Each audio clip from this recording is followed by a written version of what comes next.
AP రాజధాని అమరావతిలో భారతదేశంలోనే అతిపెద్ద రైల్వే స్టేషన్ నిర్మాణం జరుపుకోబోతోంది. దీన్ని ఒక మోడల్ రైల్వే స్టేషన్ గా అత్యాధునిక సౌకర్యాలతో నిర్మించాలని ముఖ్యమంత్రి చంద్రబాబు భావిస్తున్నారు. ముంబైలోని ఛత్రపతి శివాజీ టెర్మినల్, వారణాసి, ప్రయాగ్రాజ్ స్టేషన్ల కన్నా అందంగా ఉండేలా తీర్చిదిద్దబోతున్నారు. 2245 కోట్ల వ్యయమయ్యే ఈ ప్రాజెక్టులో భాగంగా కృష్ణానదిపై 3.2 కిలోమీటర్ల పొడవైన వంతెన రాబోతోంది.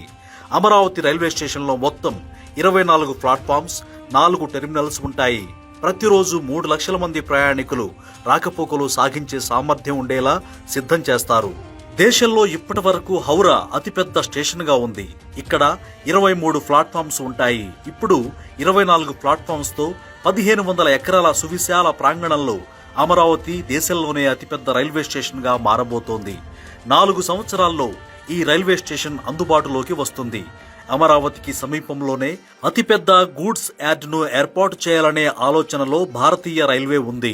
అమరావతి నుంచి దేశంలోని అన్ని ప్రముఖ నగరాలైన బెంగళూరు, కోలకతా, నాగపూర్, చెన్నై, హైదరాబాద్, ఢిల్లీ, పూణే తదితర నగరాలకు కనెక్టివిటీ పెంచుతారు.